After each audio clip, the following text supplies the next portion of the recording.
ನ್ಯಾಯಕ್ಕಾಗಿ ಹೋರಾಟ ಒಗ್ಗಟ್ಟಿರಲಿ ಒಗ್ಗಟ್ಟಿರಲಿ ನ್ಯಾಯ ಬೇಕು ನ್ಯಾಯ.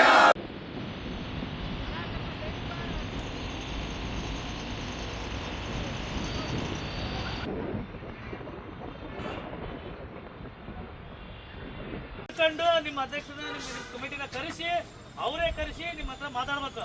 ಇಲ್ಲಪ್ಪ ನಮ್ಮ ಆಗಿ ತಪ್ಪಾಗೈತಿ, ದಯವಿಟ್ಟು ನಾವು ಮುಂದೆ ಈ ರೀತಿ ಮಾಡಲ್ಲ, ನೀವೆಲ್ಲರೂ ಅಂಗಡಿಯಿಂದ ಬಾಗಿಲು ತಕ್ಕಳ್ರಿ, ನೀವು ಯಾವ ರೀತಿ ಫಸ್ಟ್ ಹಳೆದಾಗ ನಾವು ನಿಮಗೆ ಸಹಕಾರ ಕೊಡ್ತಿದ್ವು, ನೀವು ನಮಗೆ ಸಹಕಾರ ಕೊಡ್ರಿ, ನಾವು ನಿಮಗೆ ಸಹಕಾರ ಕೊಡ್ತೀವಿ ಅನ್ನೋ ತಕ್ಕ ನೀವು ಅಂಗಡಿ ಬಾಗಿಲು ತೆಗಿಬೇಡ್ರಿ.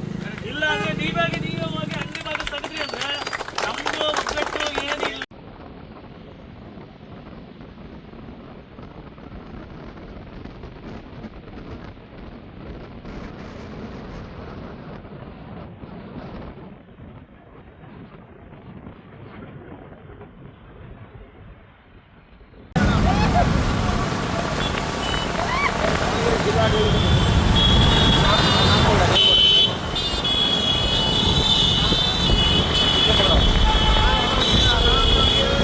ಹೋಗ್ರಿ ಸ್ಲೋ ಕರೋ ಗಾಡಿ ಇದ್ದಂಗೆ ಪೂರ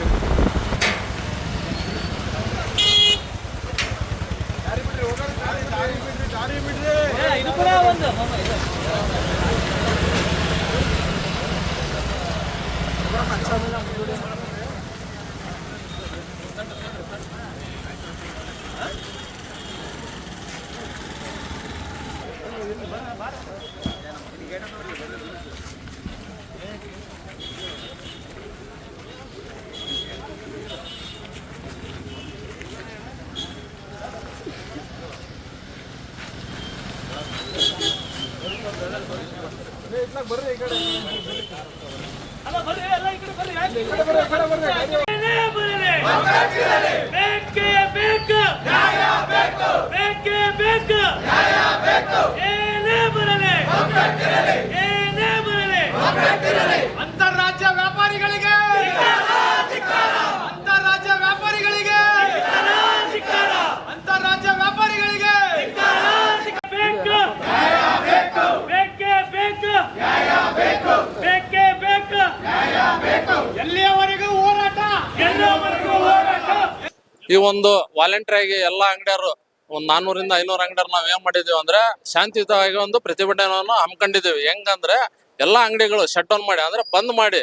ಯಾವ ಕಾರಣಕ್ಕಂದ್ರೆ ಈಗೇನು ಹೋಲ್ಸೇಲ್ನರ್ ಅದಾರಲ್ಲ, ಪರ್ಟಿಕ್ಯುಲರ್ ಆಗಿ ನಾವು ಹೇಳಂಗಿಲ್ಲ ಉತ್ತರ ಭಾರತದವ್ರು ಅಂತ ಹೇಳ್ತೀವಿ. ಇವ್ರೇನ್ ಮಾಡ್ಬಿಟ್ರು, ಈಗ ಒಂದು 7 ರಿಂದ 8 ವರ್ಷದ ಕೆಳಗೆ ಬಂದು ಸಿಂಗಲ್ ಅಂಗಡಿಗಳು ಮಾಡ್ಕೊಂಡು ಹೋಲ್ಸೇಲ್ ಆಗಿ ವ್ಯವಹಾರಗಳನ್ನು ಸ್ಟಾರ್ಟ್ ಮಾಡಿದ್ರು. ಈಗ ಹೆಚ್ಚು ಕಮ್ಮಿ ಒಂದು 15 ರಿಂದ 20 ಅಂಗಡಿಗಳು ಹೋಲ್ಸೇಲ್ ಮಾಡ್ಕೊಂಡು ಮತ್ತ ಒಂದು 20-25 ಅಂಗಡಿ ರಿಟೇಲ್ ಅಂಗಡಿಗಳು ಮಾಡ್ಕೊಂಡು ಏನ್ ಮಾಡ್ತಾ ಇದಾರ ಅಂದ್ರೆ ಮೆಕ್ಯಾನಿಕ್ ಕೆಲಸನು ಸ್ಟಾರ್ಟ್ ಮಾಡಿದಾರೆ ಇವ್ರು.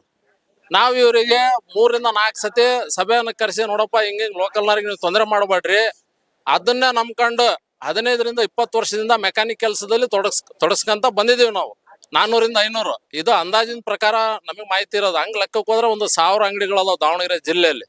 ಬರೀ ದಾವಣಗೆರೆಯಲ್ಲಿ ಅಕ್ಕಪಕ್ಕ ಜಿಲ್ಲೆ ಬಿಟ್ಟು ಇವ್ರ ಏನ್ ಮಾಡ್ತಾ ಇದಾರ, ಎಲ್ಲಾ ಕಡೆಗೆ ಒಂದೊಂದು ಅಂಗಡಿ ಹಾಕ್ಬಿಟ್ಟು ಎಲ್ಲಾ ಕೆಲಸ ಅವರೇ ತಗೋಬೇಕಂತ ಹೇಳಿ ಒಂದು ಹುನ್ನಾರನ ಆಲ್ರೆಡಿ ಮಾಡಿದಾರ. ಇವ್ರು ಮಾಡಿಲ್ಲ ಅಂತಲ್ಲ, ಆಲ್ರೆಡಿ ಮಾಡಿದಾರ. ಅವ್ರು ಮಾಡಿರೋ ಕಾರಣಕ್ಕೆ ನಾವು ಇವತ್ತಿನ ದಿವಸ ಎಲ್ಲಾ ಅಂಗಡಿಗಳು ಬಂದ್ ಮಾಡಿ ಮಾನ್ಯ ಜಿಲ್ಲಾಧಿಕಾರಿಗಳಿಗೆ ಒಂದು ಮನವಿಯನ್ನು ಕೊಟ್ಟಿದ್ದೀವಿ.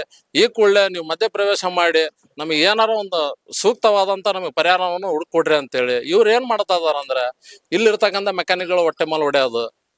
ಅಂದ್ರೆ ಇವ್ರ ಹತ್ರ ದುಡ್ಡಿದೆ, ಆರ್ಥಿಕವಾಗಿ ಎಲ್ಲ ಸಬಲರದಾರ, ಇವ್ರು ಮಾಡ್ಲಿ, ಹೋಲ್ಸೇಲ್ ಮಾಡ್ಲಿ, ನಾವು ಬ್ಯಾಡ್ ಅನ್ನಲ್ಲ. ನಾವೇನ್ ಹೇಳ್ತಾ ಇದೀವಿ, ನಾವು ಮೆಕ್ಯಾನಿಕ್ ಕೆಲಸ ಒಂದೇ ನಮಗೆ ಕಲ್ತಿರೋದು, ನಾವು ಅದೊಂದೇ ಬರೋದು.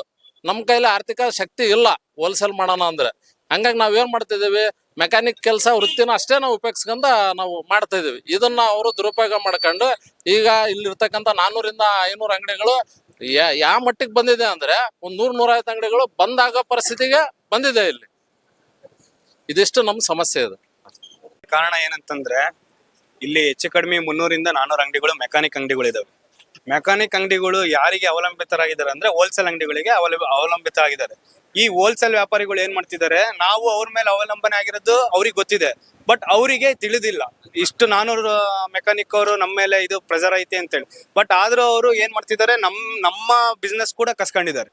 ನಮ್ ಬಿಸ್ನೆಸ್ ಹೇಗೆ ಕಸ್ಕೊಂಡಿದ್ದಾರೆ ಅಂದ್ರೆ ನಾವು ಮೆಕ್ಯಾನಿಕ್ ಮಾಡೋದನ್ನ ಅವರು ಮಾಡ್ತಿದ್ದಾರೆ. ಆ ತರ ನಡಿಬಾರ್ದು ಅಂತೇಳಿ ಎಲ್ಲರೂ ಹೋಲ್ಸೇಲ್ ಆಗಿ ಎಲ್ಲರೂ ಅಸೋಸಿಯೇಷನ್ ಇಂದ ಬಂದ್ ಮಾಡಿ ಅವರಿಗೆ ಕ್ಲೀನ್ ಆಗಿ ಗೊತ್ತಾಗ್ಲಿ ಇದನ್ನ ಮಾಹಿತಿ ಅಂತೇಳಿ ನಾವು ಬಂದಿಗೆ ಸ್ಪಂದಿಸಿ ಈಗ ಮುನ್ನಡೆಸ್ಕೊಂಡು ಹೊಂಟಿದ್ವಿ. ಬಂದು DC ಅವ್ರು ಏನ್ ಹೇಳಿದಾರೆ ಅಂತಂದ್ರೆ ಇದನ್ನ ನೋಡ್ತೀನಿ, ಗಮನಾರ್ಹ ತಗೊಂಡ್ ಬಂದು ನಾನು ನೆಕ್ಸ್ಟ್ ಅವ್ರಿಗೆ ಏನು ಹೇಳ್ಬೇಕಂತೇಳಿ ನಾನು ತೀರ್ಮಾನ ಮಾಡಿ ಒಂದ್ 2 ದಿವಸದಲ್ಲೇ ಉತ್ತರ ನೀಡ್ತೀನಿ. ಹಾಗೆ ಅವ್ರನ್ನು ಕರೆಸಿ ಕೂಡ ನಾವು ಮಾತಾಡ್ತೀವಿ ಅಂತ ತಿಳಿಪಡಿಸಿದ್ದಾರೆ.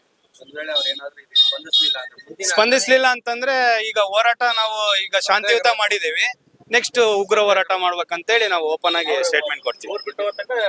ಈಗ ಯಾಕಂತಂದ್ರೆ ನಾವು ಕರ್ನಾಟಕದವರಾಗಿದ್ದು ಕರ್ನಾಟಕದವರಿಗೆ ಸ್ಪಂದಿಸ್ಬೇಕು DC ಅವರು, ಯಾಕಂದ್ರೆ ನಾವು ಲೋಕಲ್ ಹೆಡ್ಸ್ ಆಗ್ತೀವಿ, ಅವ್ರು ಹೊರ ರಾಜ್ಯದಿಂದ ಬಂದಿದ್ದಾರೆ. ಹಾಗಾಗಿ ಸ್ವಲ್ಪ ನಮ್ ಕಡೆನೆ ಗಮನಾರ್ಥ ಇದು ಮಾಡಿ ಬಿಸ್ನೆಸ್ ನ ಇಂಪ್ರೂವ್ ಮಾಡ್ಬೇಕಂತ ನಾವು ಕೇಳ್ಕೊಂತೀವಿ. ವೀರೇಶ್ ಅಂತ.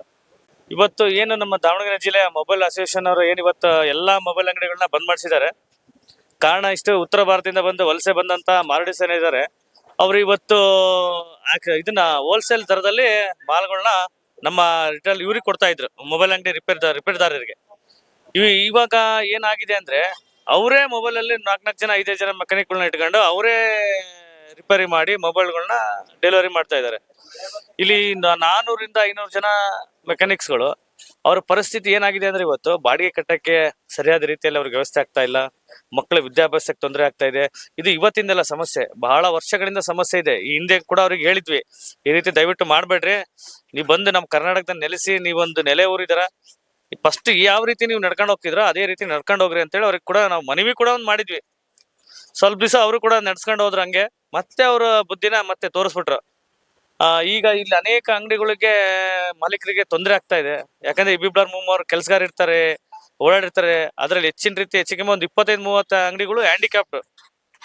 ಅವರು ಜೀವನ ನಡೆಸೋದೇ ಕಷ್ಟ, ಅವ್ರು ಓಡಾಡೋದೇ ಕಷ್ಟ. ಅಂತದ್ರಲ್ಲಿ ಅವ್ರ ಅಂಗಡಿಗಳು ಮಾಡ್ಕೊಂಡು ಏನೋ ದಿನನಿತ್ಯ ಜೀವನ ನಡೆಸ್ಕೊಂಡು ಹೋಗ್ತಾ ಇದಾರೆ. ಅಂತವ್ರಿಗೆ ಕೂಡ ತುಂಬಾ ತೊಂದರೆ ಮಾಡ್ತಾ ಇದಾರೆ. ಅದಕ್ಕೆ ನಾವೊಂದು ಮನವಿ, ಇವತ್ತೊಂದು ಮನವಿನ ಮಾಡಿದೀವಿ. ಈ ಕೂಡಲೇ ನೀವೇನ್ ಮೊಬೈಲ್ ಇದು ನಿಮ್ಮ ಶಾಪ್ಗಳಲ್ಲಿ ಏನ್ ನೀವು ಮೊಬೈಲ್ ರಿಪೇರ್ ಮಾಡ್ತಾ ಇದೀರಾ, ಈ ಕೂಡಲೇ ನಿಲ್ಲಿಸ್ಬೇಕು. ಆ ದಂಧೆನ ನಿಲ್ಲಿಸ್ಬಿಡಿ. ನೀವು ಫಸ್ಟ್ ಏನಂತ ಬಂದ್ ಮಾಡ್ಕೊಂಡಿದ್ದೀರಿ ಇಲ್ಲಿ ದಾವಣಗೆರೆಗೆ, ನಾವು ಹೋಲ್ಸೇಲ್ ವ್ಯಾಪಾರಿಗಳು ಅಂತ ಬಂದ್ ಮಾಡ್ಕೊಂಡಿದ್ದೀರ, ಆ ದಂಧೆನ ನೀವು ಮಾಡ್ರಿ. ನೀವು ಇವತ್ತು ಅವ್ರಿಗೆ ಸ್ಪಂದಿಸ್ಲಿಲ್ಲ ಅಂದ್ರೆ, ದಾವಣಗೆರೆ ಮೆಕ್ಯಾನಿಕ್ ಅವರ ಇದಕ್ಕೆ ಅಸೋಸಿಯೇಷನ್ ನೀವು ಸ್ಪಂದಿಸ್ಲಿಲ್ಲ ಅಂದ್ರೆ ನಿಮ್ ವಿರುದ್ಧ ಎಲ್ಲಾ ಅಂಗಡಿಗಳನ್ನ ಮುಚ್ಚಿ ಧರಣಿಯನ್ನ ಕೂರ್ಬೇಕಾಗತ್ತೆ ಅಂತೇಳಿ ಈ ಮುಖಾಂತರ ಹೇಳಕ್ ಇಚ್ಛೆ ಪಡ್ತಾ ಇದ್ದೀವಿ.